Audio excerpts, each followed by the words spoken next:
Doing hair, I had a couple clients that had done surrogacy and they had talked about it with me, and I just was like so impressed about how you would give another family a life, and so it had always kind of been in the back of my mind to do it.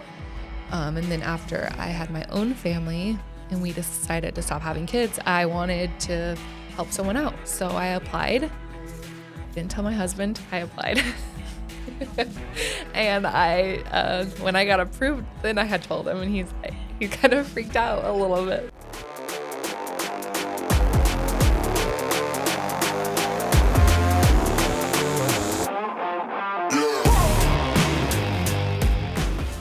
Carly, thank you so much for being here. How's it going? Good. How are you? Good. We met, what was it, like 5 years ago now? It's been 2020. I think I met your husband in the middle of the woods back during COVID. Yeah, something like that. And then, he told me that he's got a son the exact same age as my kid. And then they're like, what, a week apart? And my kid's got the same birthday as you? Yep, we have the same birthday. We're special. Yeah. Yeah, I know. I try to tell people, like, you don't know who you're going to meet in the woods. Like, my dad and I were up hunting, and then one day I was like, well, let's go to the end of this dead-end road, and let's see what happens. And then we weren't expecting to see anybody, and there's this one dude in some high shorts just getting ready to go on a big, long hike. Yeah, I would probably never meet anyone in the woods. Yeah. And one thing led to the next, and we found out we both worked at the same place within, like, the state of Idaho. And then he was in law enforcement, I was in law enforcement, one thing leads to another. Now we're going to birthday parties together, so. Best friends now. Right? I know, it's crazy. And you're really busy right now, huh? You got your business and you're doing you guys got a whole bunch of sports going on right now too, right? Heard Jeff's like crazy into that right now. Cheer, football, more football. It's just a crazy house. Yeah. One kid in preschool, one kid under the age of 2. So yeah, we're a busy household. One graduating. Oh yeah. That's a fun time of the year. And you're a business owner. Yes. You just opened up your business, last year? Early last year? April will be 2 years. So before we get into all that, what was your upbringing life? Were you around a whole bunch of entrepreneurs growing up? My dad owned his own woodworking business, so he was always busy. He's a logger and he owned his own business, so I seen that growing up, that hardworking dedication to get to where you want to be came from him. My mom, she was a stay-at-home mom and strived to take care of us the best that she could. So she cleaned houses and everything on the side to help us throughout our life. Get to where she coached sports, cleaned, did little daycare side jobs, anything to kind of get a little bit of extra cash to help us out where we needed. Did you do any side jobs when you were growing up? Did you have your own little businesses or anything? Yeah, I babysat some neighbor kids and whoever needed it. I showed sheep at the fair. That's an interesting fact. Yeah, what was that like? 4-H does teach you a lot. It does teach you how to take care of, the animal or the whatever you're showing. And then you have to put a lot of energy into that little animal. So, did you just do sheep? Yep, I just did sheep. My brother did pig. Growing up, we had a horse, we had a donkey, we had chickens, we had many dogs. So I think growing up on 20 acres in Washington State, it really taught us how, it kind of just starts you. It's really fun. It's a really fun upbringing. You had a whole bunch of different responsibilities then. Yep. And then I started working at the local salon in my town when I was probably 15 or 16. I just fell in love with it. They brought me on and I helped run tanning beds and clean. And I would just sit there and watch the ladies, and that's where I fell in love with the hair industry. Nice. So your mom take you to the salon with her, and then you just started working in the same salon? She would always take me to go get my hair trimmed.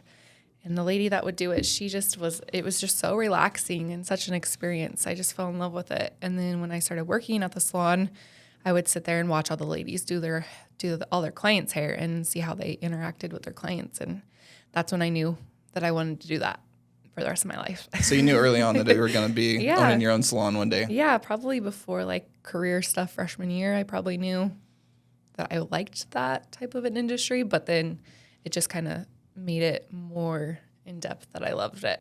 What part of Okay, because I knew you guys were from Coeur d'Alene a few years back, right? So when I graduated high school, I moved to Spokane Valley area, and so it's borders Idaho up there.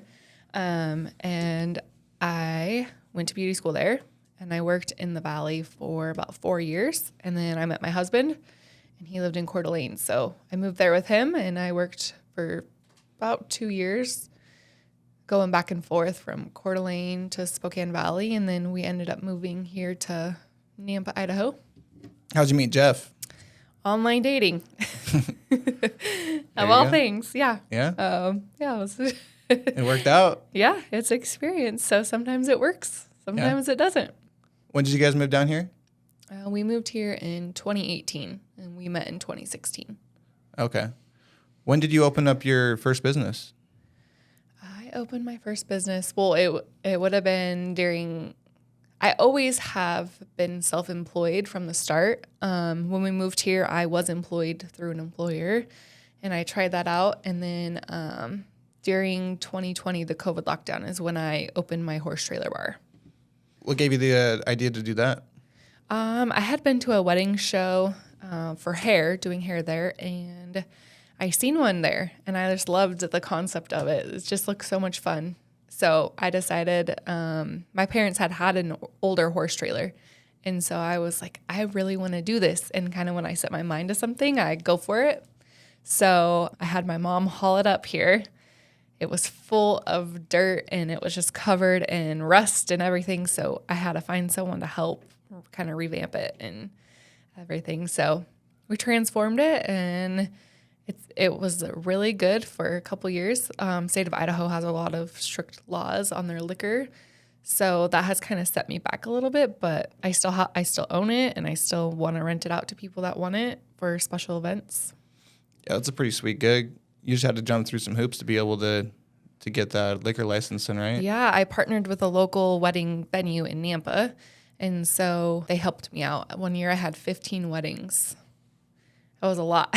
What does it take to set up for one of those, or you find the clients, or they help you out? It's kind of an all-day thing. Yeah, you kind of advertise, and then you book them. And then before the booking, you need to get all their information. You have to have their head count for their guests to see if you have enough drinks. And then you have to have location, so you have to know how much mileage you're going to drive to the venue. Then you have to know what time the wedding starts, what time you have to be there, what time you have to set up, tear down, all of that stuff. So actually, it's a full day event. Once you have a wedding booked, it's a long process. Yeah, it's a little bit of a learning curve with this wedding industry. I think weddings would be a great industry to get to. Ashley and I have talked about eventually wanting to get a venue or something, because we know a whole bunch of different people that would be great for it's a lot of work that I've seen, and that I've actually talked to all the owners that own the wedding venues there. People spend a crazy amount of money on weddings. Yeah, they all have. This area, the Treasure Valley, has a lot of wedding venues, but all of them seem to get booked out a year in advance. So, well, they say weddings and funerals are the two times when people just spend with their heart. They don't even care what it costs. Yeah. I've seen a lot of money spent. Yeah. Have you seen some really crazy people? Yeah, I would say weddings are high pressure. So you have people coming up to you stressed because maybe you showed up on time, the time you were supposed. Yeah. So you show up, and some people are upset that you arrived on time, and some people are upset that, so for instance, I didn't set aside a drink that the bride and the groom had wanted to drink. Well, all their guests had drank it before they had told me that they wanted that certain drink. And so you kind of have to improvise of what are we going to do now?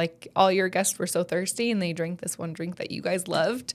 But they had a good time, so you just trying to play with it, and sometimes you discount them for those, for the mess up. You don't it's just unpredictable, because if they don't communicate that with you beforehand, then you don't know. So yeah, sometimes you have to have a lot of communication in the industry too, because they could wanted to start at 5:00 and you showed up at 5:15, stuff like that. So yeah, it's good to always have open communication. Both of your careers are just full of communication. I mean, you got to have great.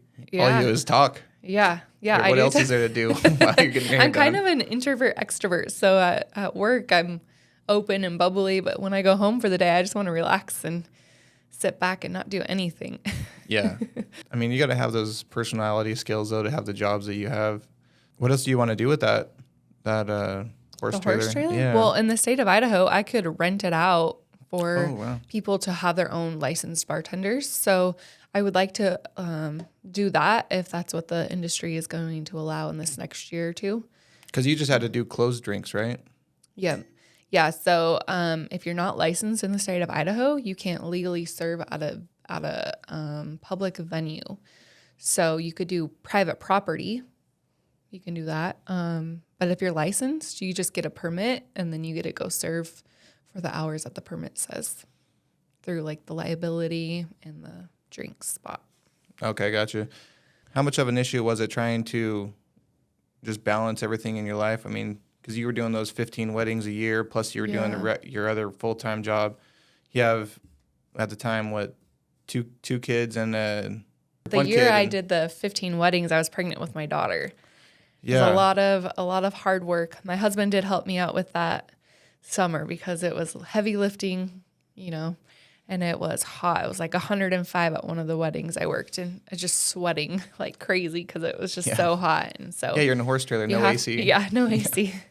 Yeah, so I don't even think I had a fan that day. When you're just dripping sweat and you have to apologize to every customer that walks up. I'm sorry, it's too hot. They all see you're pregnant, though. They got to give you some slack, right? Yeah, they knew. But the last wedding I did that season, I was 7.5 months pregnant. I went up to McCall to serve a wedding and driving back on black ice and everything. It was snowing at the wedding. It was just crazy. I was 7.5 months pregnant. That was not comfortable, but we did it, and the bride and the groom were really appreciative of us being there. That's a lot of determination. Yeah. I mean, a lot of people might have just made an excuse like, I kind of, when I make my mind up to something, I see it through. Yeah, that's what you got to have to be an entrepreneur, right? Yeah. You got to see it through, even though other people might think that you're crazy. Yeah. Yeah. If you keep on canceling, you get a bad rep. So you just show up and you work through it. And if there's issues, you work through them and you figure it out. Did you get a lot of business from referrals?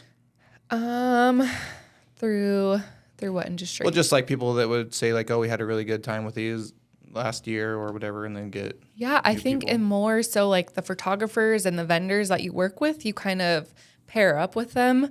And so I've had DJs refer me, I've had photographers refer me, stuff like that. So yeah, word of mouth, especially with the vendors you work with, is I think one of the biggest in the industry of that wedding industry.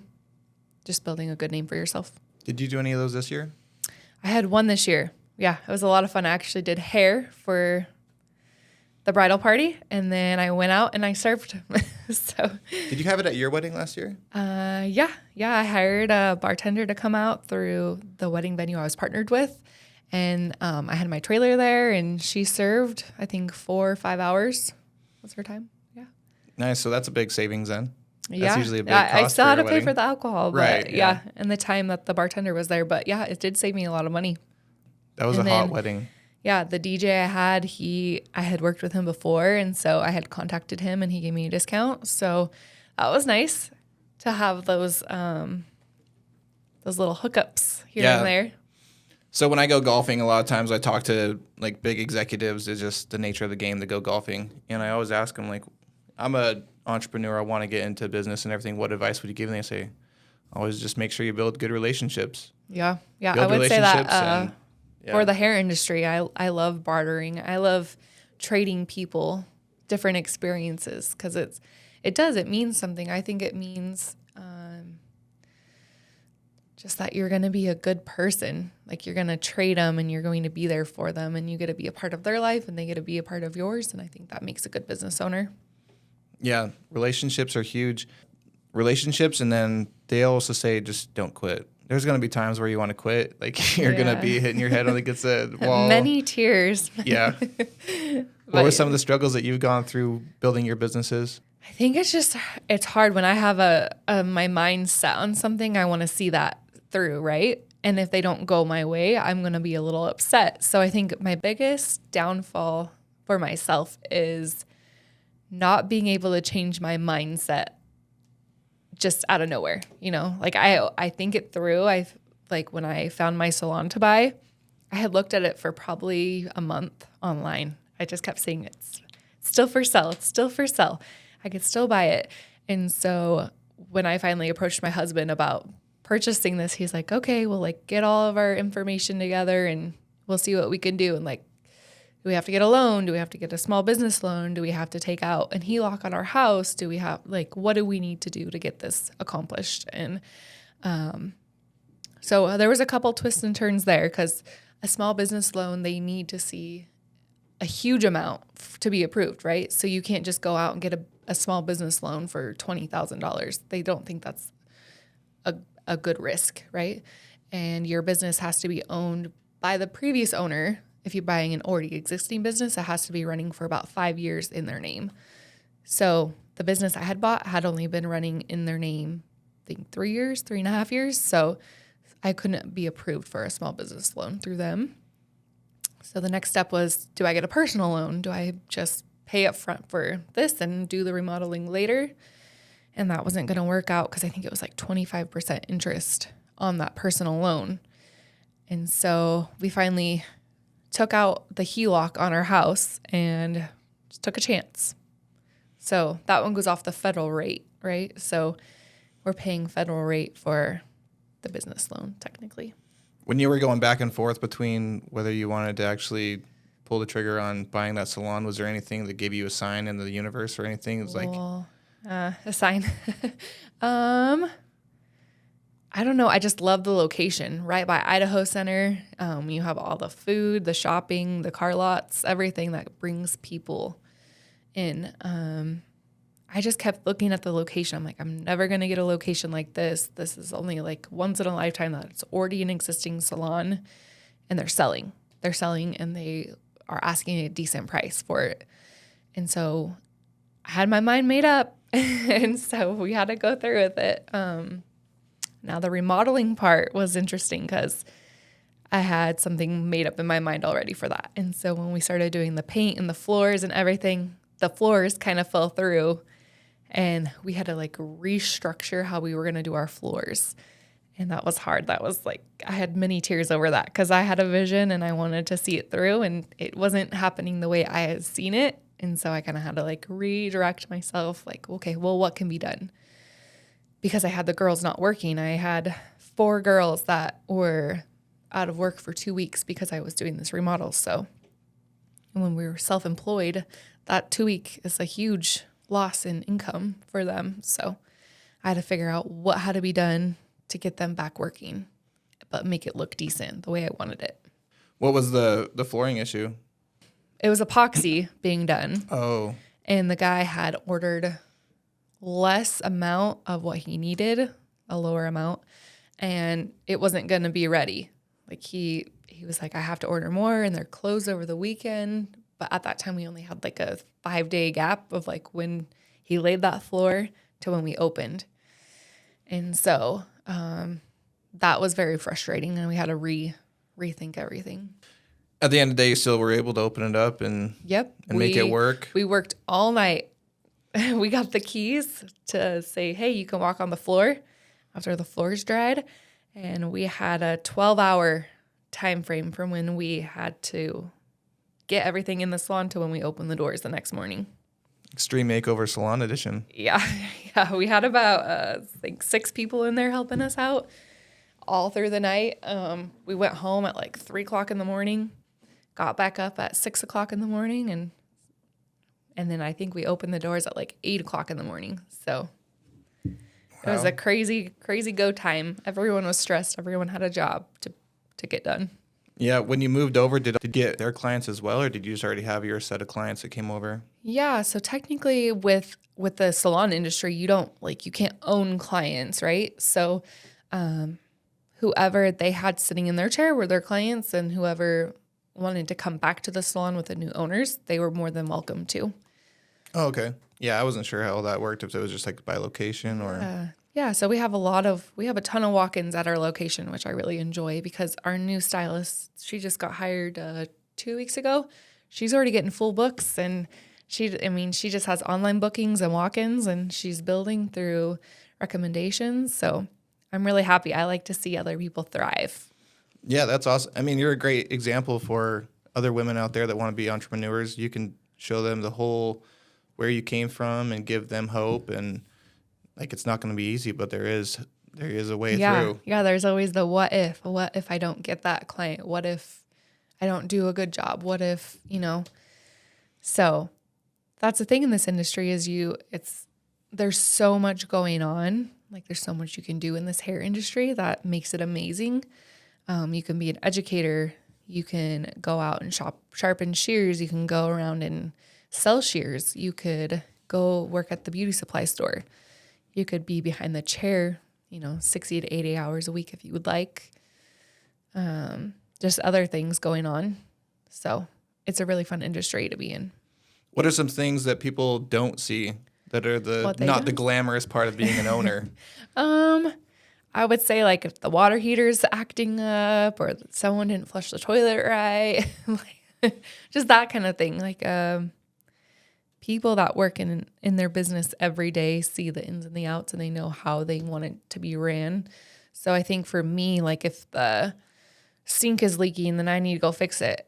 If there's someone tracked muddy footprints across the floor, then I have to get out the mop and I have to clean it up. If someone puts fingerprints all over the window, then I'm going to wipe it up and make sure it looks decent, right? Yeah, so you're just covering everything. It's not like you're just doing hair and you're not just doing, Yeah, it's a little bit of everything. You're a therapist, you're a janitor, you're a little bit of everything. A hairstylist.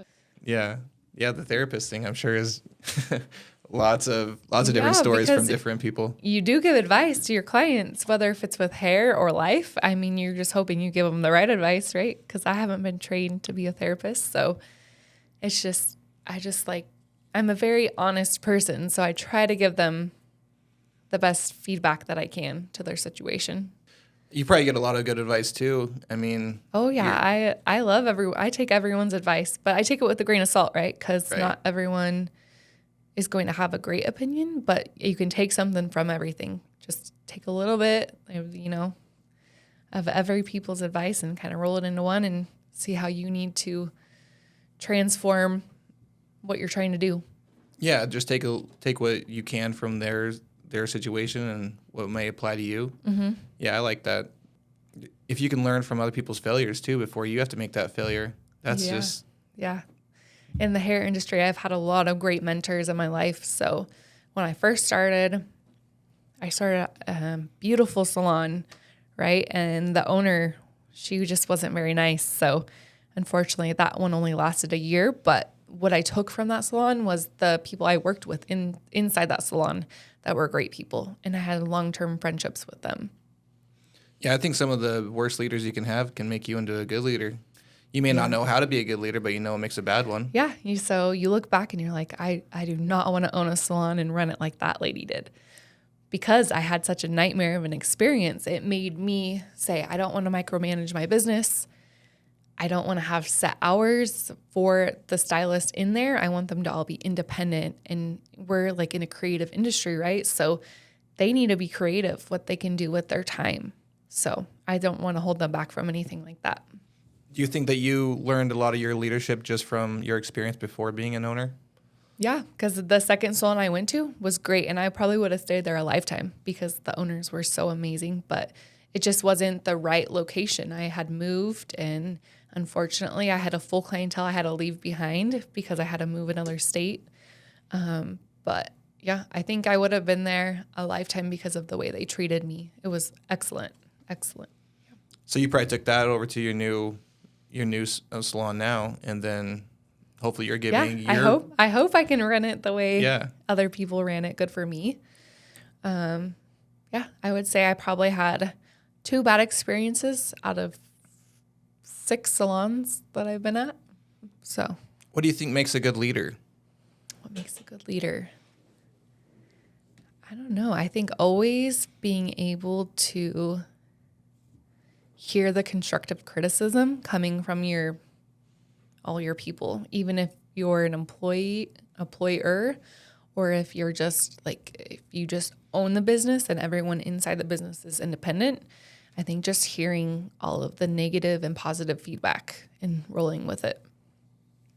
Do you think that women have ego like men have ego? Or is it a different thing? I don't know. That's hard because I've never actually worked at a salon where a man has owned it. So, In general. Oh, in general? Do you think that, or is it more pride for women than ego? I don't know. I think it's just different personalities, right? If you're an open-minded person, it's probably going to be a little easier for you. I mean, you might get walked on here and there because you are so open-minded. Maybe having a little bit of structure behind that is good, but ego, I don't know. I think it all comes down to personality. I've actually heard a lot of online business people say that they prefer to have women CEOs because they're more empathetic and more understanding of different things rather than just be so rash and just want to fire people or whatever. They can think through and think outside the box of different scenarios where other people may let their ego get into the way and they just see it black and white. Yeah, I can see that. Yeah, I've actually I just thought about that. I never have been in a business where it's owned by a male. Yeah, I mean, salons are probably pretty predominantly female-owned. That makes sense. Yeah, there are a lot of male stylists, so. Do you think that a lot of the stuff that you learn just being a leader and everything will correlate to being a parent? I try and take some of the leadership stuff that I've learned over the years. You know, like when bosses will tell you, like, just do what I tell you to do, not as I do or whatever. It's like I hate that. So I try and bring that over into my parenting with the kids. Like, I don't want them to see me have a messy room, and then I tell them you got to clean your room. Or I think there's a lot of different things in leadership that can correlate. So I just was wondering if that's something that you had seen at all. Or maybe even just the way you talk to your other workers and not being like from a boss perspective and more of just like understanding. And if they do make a mistake, trying to understand why they made the mistake instead of just you made the mistake or something. Yeah, you know? I do think that being a parent actually helped me in that aspect of like understanding other people, because your children they're not going to be the same person. And, you know, you're going to have different personalities in every child you have. So I think for me, learning how their personalities are and like running around trying to figure out like how, and that's the same with the business, I guess. Like you're running around figuring out how this person is, this next person, this person, and like trying to cater to everyone. Yeah, that can be exhausting. It can, but it can be fun too, I guess, because every person's different, right? So right. You're not going to have the same. I actually like to go off of love language. Like, how do you react in like your love language? Yeah. Like, how do you feel like you're taken care of in that business based on your love language? I don't really know much about love language. What is that?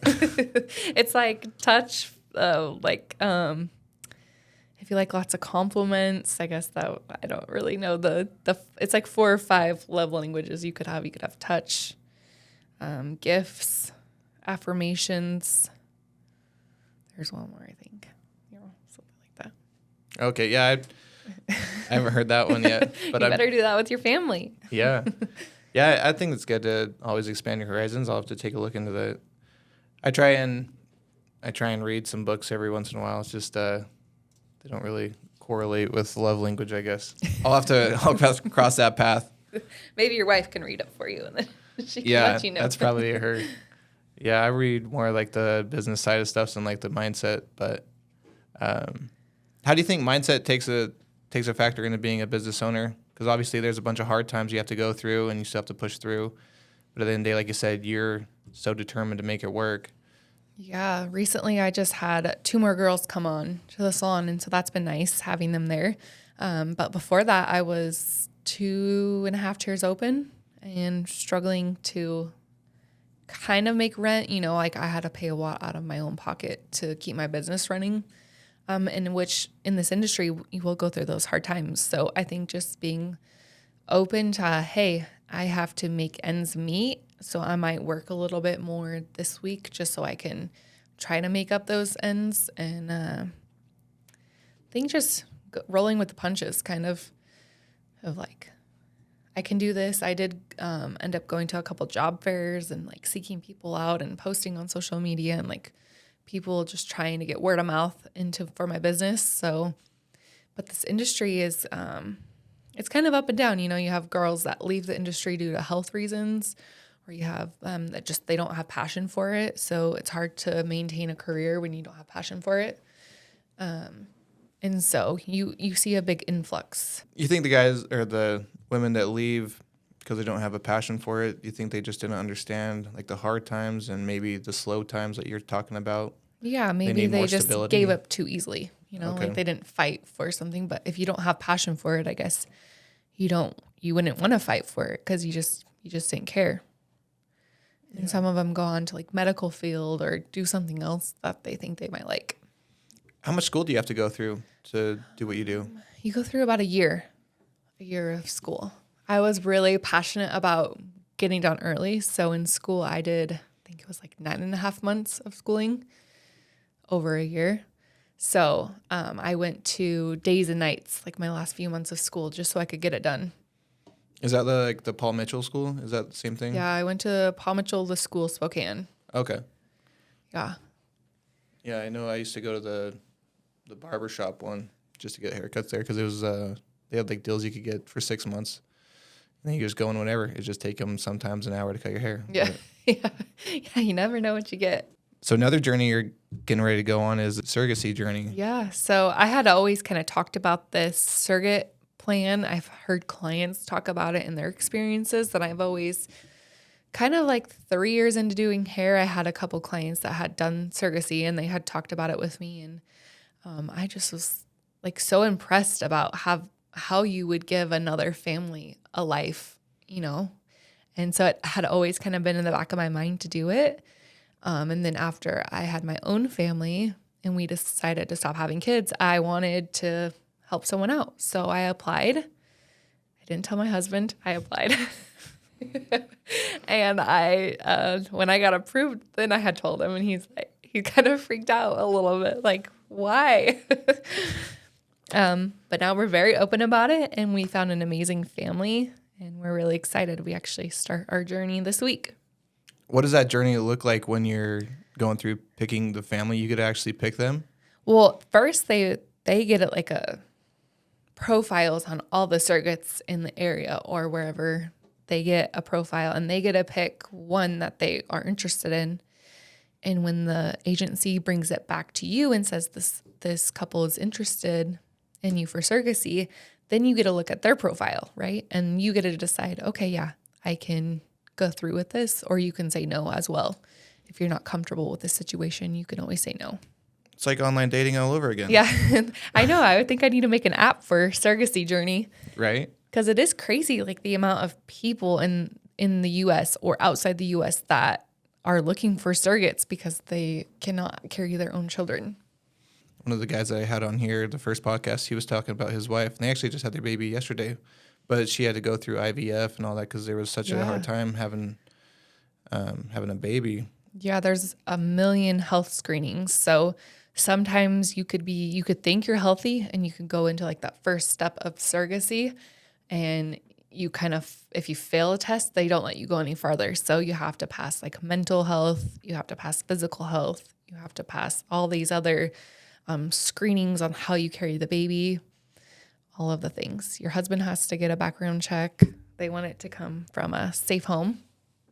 What does that look like for the next 9 months? Is it a local family or is it somewhere across the country? And yeah, they're a local Idaho family, which I wanted in the first place. I wanted someone that I could help out locally. When I first started the journey, I did talk with a couple families that were outside the country. And then I just started having kind of bad feelings towards that because they were outside the country, and with how our world is today, I thought, probably not a great idea to carry someone else's baby. And what if they can't even come over and grab it, you know? Yeah. Take it back with them. So it's a big journey when you're talking about a baby from outside the country because they had to take it through the embassy and get it. Oh, wow. Yeah, so it's a big journey for them. Usually the parents like them to be born in like LA where there's an embassy, or like New York or places like that, bigger cities that have that. Is there anything that you're worried about for this whole thing? Just from a perspective I don't think so. of, I think I'm over the worry because I've gone through all the health screenings. Right now I'm taking the shots. I have to take one shot a day. And then I have to take some other stuff to get my body ready for this. And that was kind of my biggest fear was to this point. And so right now I'm like, okay, I'm kind of over the hump of the fear. have you ever had to give yourself shots before? Yeah. Oh, okay. Not prior to this, no. Oh, yeah. But now I'm learning. Yeah. I don't know. I was just thinking that I know that like you got to build such a connection with a baby that's growing inside of you. I wouldn't know like if you were worried about building a connection and then like having to give it away or my mindset going into it was knowing that it's not going to be my baby. Right. So, right. I think just treating it more of like a safe home to grow it. And then you just give it to a better home, right? You give it to their parents and then they get to take care of it and nurture it the way they want to nurture it. So yeah, that's a great mindset going into that. If you're already into that, treat it like a business transaction. Yeah. Right. You're just giving it a home and Airbnb for 9 months. Yeah. Right? Grow it safe and healthy and give it to them to raise. That's awesome. Are you planning on still being in their life or is it like just once it's done, it's done? Yeah, we have said, because if we live in the same area, if we run into each other here and there, that we would be open to just saying hi. I'm not going to be like in their everyday life, but right. It's just nice to know like you helped someone out, and that's the pleasure you get from it. That's a huge blessing that you're giving someone. Yeah, I'm excited. They thought I'm excited that they couldn't for have them. a kid, and then I mean that's the ultimate gift of life right there. Yep. I'm just hoping that everything works out for them and they get that little blessing. Yeah, absolutely. Do you plan on doing it again? Or see how this one goes? And then I had told my family if everything goes well in this first one, I might end up doing a second one just because it is special for someone to be able to have that. And if they get 2 experiences, I would love to give them that. Yeah, ultimate gift. Yeah. Yeah. Yeah. Of course, you're rewarded too. Surrogates, they make decent money. So it's just nice too because I'm looking at it as a business transaction where I'm going to pay off my business debt and my debts I have and try to be debt free at the end of this experience. Yeah, get 2 birds stoned at once. Yeah. Yeah. As a business owner, I feel like you have to always be thinking about, the next step. Where do I go in my business? I have debt now, so I have to figure out how I'm going to be paying that off. Yeah, I mean, you're already thinking ahead, like you said, and then always be growing. So you're helping someone out, you're getting your debt paid off, maybe open up a new location, who knows? Yeah, maybe that's in the works. Do you want to expand? Or you just want to kind of see how this one location goes for a minute? I mean, I think ultimately everyone's goal is to expand at some point. I think I have to reevaluate in 5 years total. So another 3 years from April and see where I'm at. If I can expand, if my business is doing really well, if there's a spot that opens up in a location that's great for me, I think I will think about that. You always going to stay here in the Treasure Valley or you ever want to go back up north? I mean, I love it up north. I miss it so much, but maybe that'll be your second location, bounce back. Yeah, I do. I mean, there's a lot of people in this area which help your business. So I think it was a great time for everyone moving into this area for business. So you have 2 kids and you have 2 other kids. How's trying to balance having all those kids, your business, and surrogacy now? How's business or balance? Work-life balance. Yeah. I don't think that's a thing. It's difficult. I feel like you really need to have that, what do they call that? A team behind you, right? So I think having parents that can be there for you to help out, grandparents, and also your partner to help you out, even if they're not understanding, they're still there to help you out and they make it work. Do you have to stick to a routine to make sure that you hit all the objectives you need to hit? We are the least of planners. So we don't even have a calendar that tells what day. We kind of just text each other and be like, hey, remember this is happening today. And we're like, oh shoot. How do we accomplish work, sports, work more, daycare pickups, everything. So I think just asking for a lot of help. But we should be on the planner. No, I mean, it looks like you guys are still making time to go boating, go camping. I mean, I don't think there's something, you guys are living in the moment rather than just all solely focusing on your business. So at least your kids aren't feeling the pain or anything like that. Yeah, I have this saying in my house says, collect memories, not things. That's so great. I think we accomplish creating the memories with the children because we enjoy seeing them smile, and we enjoy hearing, like, I love my son. He's like, boating and camping is my favorite thing in the world. You know, like, that's amazing that we could give that stuff to them and through our busy work lives, you know, take that Saturday afternoon off and go to the lake or go out paddleboarding or head out to ride dirt bikes and stuff like that. I think that's amazing. What do they say? Money doesn't buy happiness, but it does buy a lot of fun toys. Yeah, even if I always tell people I'm balling on a budget, always. Yeah, baller on a budget. I like it. Yeah, I think that the more money you have, the more fun you can have. I mean, it's not like if you chase money. But don't chase you can money. Totally get better education for your kids. You can do better vacations and everything. I don't think that it's bad to want more money, to have more fun with your kids. Yeah. People that just say that money doesn't buy happiness just don't have money, so get money. Yeah. Work hard. Yeah. Yeah, exactly. Work hard, but work smart. It's not like you were born with a silver spoon in your mouth. You worked for everything you have. Yep. So don't be. Definitely didn't. Yeah, don't be hating on, all the nice things just because you didn't want to put the work in for it. Don't. Yeah. What do they say? Don't complain about results you haven't got from work you haven't put in. Mm-hmm. Yep. So, yeah. I think it's awesome. I'll see all you guys' toys. I never have time to hit the gym, but I'll have time to hit the lake any day. Yeah. Yeah. Right? You get your exercise while you're swimming. We'll let that one go that you don't have time for the gym. We'll let that go. Yeah. But well, I like my 2 hours of sleep more than my 2 hours at the gym. Anyway.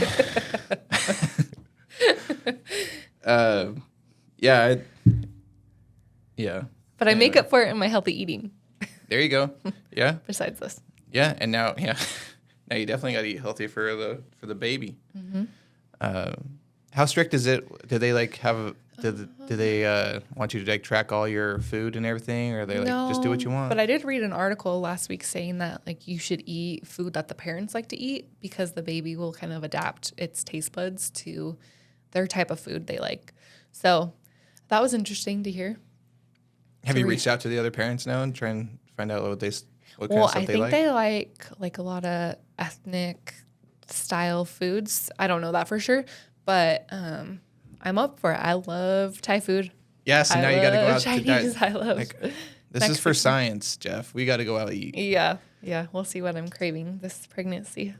Yeah, that's gonna be crazy. You're gonna try and get Thai food and you're not even digging it. Mm-hmm. Yeah. Well, there's always something on the menu anyone could like, I guess. Yeah. Just try it all. So you guys do travel a lot. Do you guys want to hit any specific spots? You guys just came back from Barbados earlier this year, right? Yeah. Our next one we booked is Antigua. So it's just right up in that ABC Caribbean line. So Antigua in November of 26 is our next one, unless we go somewhere sooner. Oh, wow. 2 years out? Yeah. So with Sandals, which I really like Sandals, it's an adult all-inclusive vacation, and there's no kids. Oh. All you can eat, all you can drink, stay, and it's luxury. Get that sponsored. Get that free. Yes. Yep. Yeah, I haven't gone on a vacation with just Ashley in a minute, I guess. And Skyla, before Skyla. Yeah. We try and go on a date every 2 weeks, and then go on overnight every 2 months, and our own trip every 2 years. But unfortunately, it gets put on the back burner. Yeah. That's why you just need to book it the second you get off the next trip, and then you have no excuse because you already are paying. You're going to start paying for it, right? And then you're like, it's already on the calendar. I just got to make it happen. How long are you guys going to go for? We usually go for about 5 nights. That's a good amount of time away from our kids, and they won't be so stressed if we leave them for 7 to 10 days. So usually 5 nights is what we get out of it. Have you guys ever done a cruise? We have not. I get seasick, so. Oh, that's off the chart. I kind of like a landlocked vacation. I've never gone on a land vacation. we've always just done cruises, and then you're like 8 hours in the spot. So I'd like to go there. The all-inclusive drinking doesn't do anything for me anymore, unfortunately, but I missed out on that. But if you get all-inclusive Red Bulls. Yeah. Bring it on.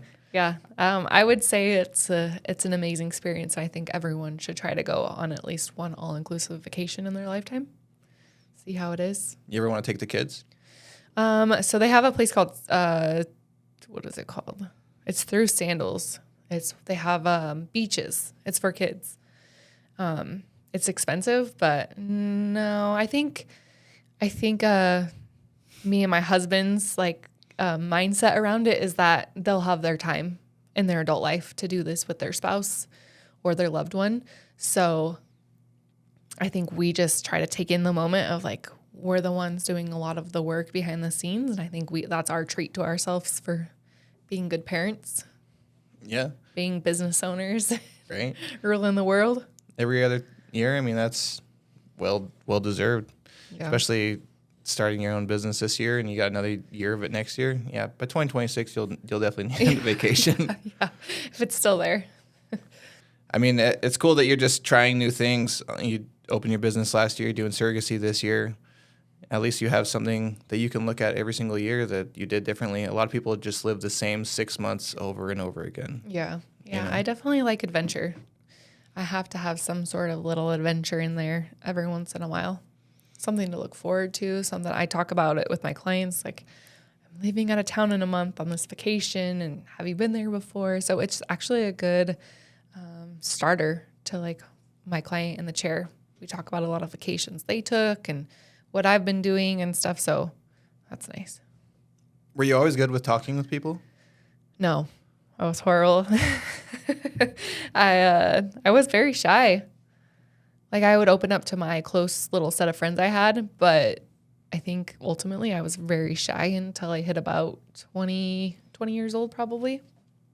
Just forcing yourself to talk to more people because you were working in a salon? Yeah, I think just forcing yourself to get out of your comfort zone and applying for something that you have always wanted, but you never thought you could do. So when I was 20 years old, I applied for a position to educate for a product line, right? So I apply. I'm like, I want to do this. I've always wanted to do it, but I'm shy, right? So I get the job. I get to go to the interview. It's in Chicago, so they fly me all the way to Chicago for this interview. And you go into a room, and there's 50 hairstylists in there, and you don't know one single soul, right? So you're kind of freaked out, but then you kind of open up okay, I'm going to push myself to do this and get this job and be better. And so through that, I think it helped me out a lot, pushing myself in my mindset like that. Just pushing yourself through what makes you scared? Yeah. Public speaking I'm scared of it. But in the industry, I would go and sell products, right? So I would have to talk one-on-one with a customer wanting to buy these products. And so that really did help me out. The more people you'd talk to, the easier it got over time then? Yeah, I would say. I mean, you would kind of be set back from certain things, but I think overall it helped out a lot. I wouldn't speak in front of a room full of 60 people, no, but one-on-one, yeah. Hey, well, if everything goes good, this might hit 60 people. Who knows? It's still pretty small right now, but... Yeah, call me back when it hits 100, 200 people. Well, maybe they'll be around 2026. Yeah. Then we'll hear about your vacation. Maybe. I think there's a lot to say about running into your fears, not running from them. They always catch up with you, but yeah, I think if you are just running from them, there's no growth. And as soon as you run into them, you realize it wasn't as bad as you thought it was. And if it was bad, at least you're growing from it. As I think, you ever heard the saying that fear is a mile wide and only an inch deep? Mm-mm. It's a lot bigger than you really think it is, but once you get into it, it's not that bad, and then you can take it on. I don't know, what else have you had to run into that's scared you? I mean, opening your own business is a lot of risk, so. Yeah. It's a big risk, but I had my overhead and what budgeting wise, I think was super achievable for the inflation that's in this world right now. So I looked at the numbers and I looked at like how much my business could make potentially. And I kind of ran through all those numbers in my head and decided it was worth the risk. Those months that you had to dig into your own pockets, what was the mindset you had to go through, just not knowing if it was going to be month on month, or what did you have to think about to get you through those points? Just that I feel like everyone I have in my salon currently that helps me out, I feel like they had just came to me without me, like it was just meant to be. So I think that mindset of those couple months, I was like, okay, like whoever is meant to be here and be in my life and be in my business, it's going to happen.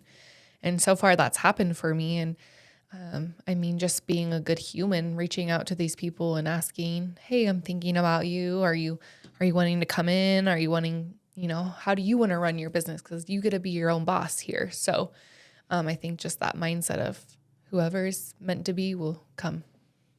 Yeah, the tough ones are going to stick it out. Yeah. And so far I have the best set of girls in my salon. So, I mean, you got to have a strong team to be able to make it through the tough times, especially if you're a 1099 contractor where you don't know when your next paycheck is and you have to work for it. Yeah. You're usually day to day on those paychecks. So you have to we kind of all bounce, ideas off of each other to like how to save money, how to pay the IRS, like all this stuff about owning a business that you wouldn't think of. Do you have to do all your taxes like quarterly and things like that, being a 1099? I mean, my accountant like wrote it up quarterly, but I usually just pay yearly. Okay. At this point, maybe if I get more business in and more stuff rolling with it, probably switch it to quarterly. I've seen you guys are taking more and more pictures. Are you guys trying to build a bigger presence on social media? Yeah, I mean, it's always nice to have something to show people about who you are. I think a first impression, like if someone's looking for your business on social media, they're going to go to your page and they're going to look at your work and who you are and how you look as a person, and they're going to book based off of that. So I think having that little professional photo shoot is always good for clients to see. It means you're taking care of yourself. Yeah, it's a first impression that they see. Yeah. Yeah, I liked all the pictures that you guys had. Do you guys do stories or anything on your Facebook or? Yeah, I need to get better about the social media for the other girls. More of just focusing on them. And hopefully I have some time to do that here pretty soon. I'm so surprised that Dutch Bros hasn't reached out to you. It seems like I see you with your story every day. Yeah. So the whole thing behind the Dutch Bros is, right, you have to have this one guilty pleasure that you get to treat yourself with. And Dutch Bros, like my morning coffee, that's my one guilty pleasure. And I take advantage of it because it makes me happy. Yeah. Sun shining, driving in my car. I want to stop and get my coffee. You should have said Dutch Bros. That would have been a great clip. I would have sent it right to them. Yeah. And then your clients know that you like Dutch Bros and they'll just bring you in Dutch Bros. Yeah. I have a lot of clients that treat me. And you know what? I just say, don't tip me because you've treated me to something that I would have went and got anyways with my own money. So it's just nice. Yeah. Everyone thinks of me. I think that everybody should work in a job that needs tips or that you have to rely on tips. Yeah. Not like you rely on it, but see, I'm bartering coffee for tips. I love trading. I've traded so much stuff. Not my first tattoo, but my last tattoo I got, he came and bought some golf clubs, and then I was like, oh, you're a tattoo artist. And I started looking at his social media page and like all black and gray realism stuff. And I was like, let's just do a trade. And he was down for it. I was down for it. Yeah, I think that might be the future. Trading services might be a big part of our industry. Yeah, the past repeats itself. That's what we started as, right? Because I trade for sauna sweats. I trade for photography. What else? Well, you guys both get services out of it. So yeah. And like you said, with the coffee, you were going to get it regardless. So you might as well just use somebody else that already does that for a living. I actually like the thought of someone, like that's my love language. I like when someone's like thinking of me and like brings me not necessarily like expensive gifts, but if like you're at the store and you see my favorite food, if you grab it for me and you bring it to me and you say, hey, I was thinking of you, like that fills my heart, right? So, and then affirmation is my second, like you're doing a great job, like keep it up, and like just positive motivation. Yeah, reinforcing that you actually are doing a good job. Yeah. 'Cause, I mean, self-doubt's a big thing. Yeah, because some people like to hear it. I mean, Everybody loves to hear it, whether they admit it or not. Well, see, it's read up on your love language. Yeah. Well, let me write that down. I've tried working on gratitude lately because I think a lot of people don't share their gratitude with people until it's too late. You know, I always hear people saying in their funeral that a lot of people were talking, you know, their brother died or something, and they were telling them like all these good stories and how much he did, but most likely people didn't tell you as much as you could. Yeah. And you don't know that they really did appreciate you. Sometimes I'll just text my friends and be like, hey man, just so you know, like, I appreciate you being in my life. Like, we don't talk that much, or when we do, it's like we haven't missed anything at all. And he's like, I appreciate that. You know, having a rough day or whatever, and that just made my day. So you never know when it'll help someone. Yeah. And I think if you can just act in gratitude, then you never know whose day it might make, and it makes you feel better and makes everybody else feel better. So yeah, I think being a business owner and a busy mom, I lack in that part of my life, because I would love to see my friendships flourish, but sometimes I'm just so busy with my everyday life that I forget like other people are important to me. And I always think that in my head, but how you portray it to other people, they might be thinking, oh, like Carly doesn't like me, Carly doesn't care about me. But yeah, so I need to work on that a little bit more. Yeah, it's important. It's just one of those routines that you got to make it a part. I used to be really good at it, and it's slipped quite a bit lately. But like you said, you just get busy, and just building that back into your routine, if that's something that you need to do. I don't know what I was going to say. I need to take some Alpha Brain or something. Something for my brain. I don't know. Take some high powerful antioxidants. Are you pretty good with vitamins and stuff? Yeah. Well, I take my prenatals, and then I just started kind of promoting a company called Oliveda. They are a company. It's made from the olive tree plant, the olive tree, I guess, in a sense. But they have powerful antioxidants that actually can pass into the blood and heal you internally. So I've been taking my antioxidants, and so far since I've taken them, it's helped me out a lot. What has it helped you out with? I get a little boost of energy off that one little vitamin, and also like I'm less sick in the year. I also deal with like eczema and like skin stuff, so that does help a lot in gut health. So it helps out. It's kind of an all-in-one. Yeah, I need to get better. It's definitely in cold season, and having 4 kids. Yeah. Yeah, if you could prevent like the stomach flu and the flu for all of them, they can take a half a dose of what an adult can take. It's got to be very important for you too, being a business owner. And like you said, you don't have a reliable paycheck coming in. You have to work for it. So if you're out being sick, that's clients that aren't getting in. I do not take sick days. I have to be on my deathbed to take a sick day. So sometimes I'll go into work and I'll be a little slightly have a cold, but usually if I could take my antioxidants, I can cut it. So yeah, you cut it down. I do not take sick days. You got to be on your deathbed then. Yeah, I have to be like throwing up lethargically, or I have to be having 110 fever. That's nothing, but 104 fever to be at home. Yeah. And not behind the chair. Even were you guys still open during COVID? Yeah, I was pregnant with my son during COVID. And so I think I got about a month and a half off, and then I started back to work, and then I worked up until I delivered him. You're a trooper. Yeah. Well, when you're driven and you love what you do, it doesn't seem like work, right? So when I'm sick, I just want to get back to work because I love it. But I'm also so full in my bookings that if I have to take off a day, where do the people go? I have to find room for them. And usually I don't allow myself an extra day off to fill that if I am sick. So that's something to look at when you're a business owner too, is like how to manage your time to make it the best for you. So I think sometimes maybe taking that one day off just in case something does happen to my children or to me, like if I do get sick, maybe having that one day give to you a fall buffer. Back on. Yeah, that's a great advice. Hopefully one day I'll have to worry about that. I'm not too busy yet, but You Looking get a for call in you get a call in sick to work. So. yeah, right now, but then you get a whole bunch of flack for it, or they think you're just taking out time off during hunting season. Possibly. Yeah, I'm not saying they're wrong, but I'm not saying they're right. You can't prove that I'm not sick, even if I'm in the mountains. It's social distancing. Yep, that is. So looking forward for you, what's some of your goals and things that you want to take on?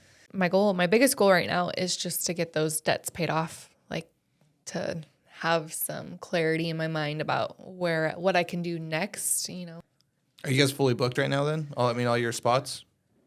Yeah, we're a full salon. Dang. Everyone's doing great. Business is doing great for everyone. That's sweet. That's quite an accomplishment, because then you got to have people that also believe in you, because they're not just going to go work for someone if they don't think that it's a successful business, right? Yep. So, kudos to that. And coming from where I remember talking to you guys before, and you're telling me you had 3 or 4 spots open. So from going to that to being fully booked, and you're booking months out now. Yeah. Yeah. With this surrogacy journey, I'm kind of taking off a couple days, like maybe 1 extra day a week right now, just so I can go to the doctor's appointments and make sure I'm staying healthy and off my feet some days. Because some days I'm on my feet like 10, 12 hours a day. And then I go home and I just want to lay down because I didn't take care of myself. I didn't drink enough water because I'm catering to other people. So I think just knowing, like, packing a lunch, making sure I'm having those snacks, make sure I'm staying off my feet when I can, anything to help me throughout this pregnancy to keep myself healthy. How long are your days usually that you work? Some days I start at 9 and then I'm not even getting home till like 8:30 or 9 o'clock at night, with no breaks in between. Like, I don't schedule a lunch break, so I'm eating in between clients or on the fly or whatever. So I really push myself, and I do that because I care about my people, right? I want them to get in and have their hair done so they can feel best for their next day or their special event they have coming up.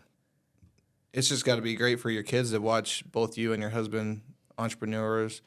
What kind of things do you think that they're picking up on from you guys always just working so hard and seeing your guys' work ethic and everything else? I just hope that they can take, like, my mom was such a hard worker for us. I hope they can take that away from this, what I'm doing. Sometimes as a child, you don't know. You just think my mom is not spending time with me, right? So I think just going home and telling my kids that I love them and they're special to me, and like trying to spend as much quality time as I can right before bedtime, I think is what I try.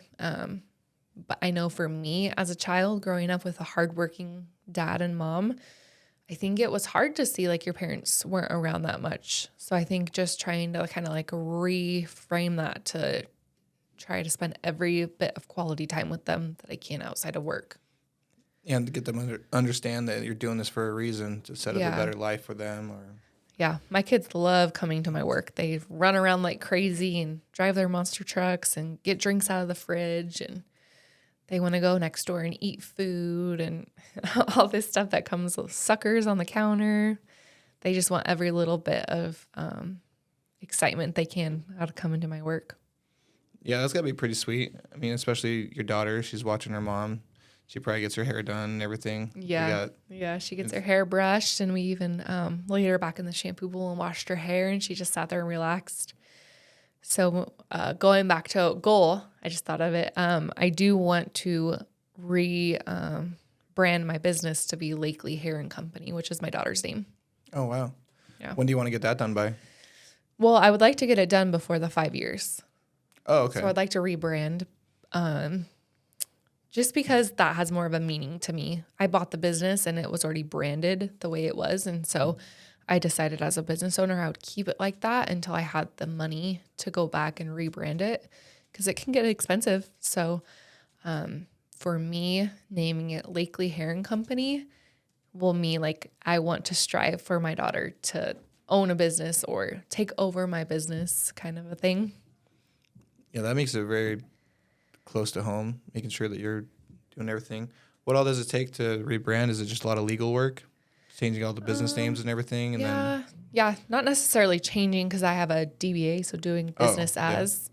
So everyone sees that brand name, that business name, but behind the scenes, like I do it under my Hair by CJS. business. So, yeah, I think just rebranding to the public, knowing that it's not a new salon. We've been here. We're going to be the same business, except we're just going to have a new name. Well, I look forward to seeing that then.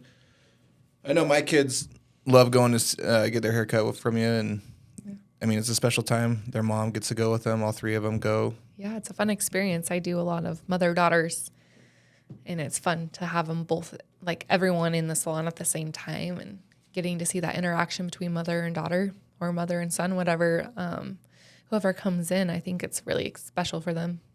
Yeah, I know they cherish those. Every few months they go in with them.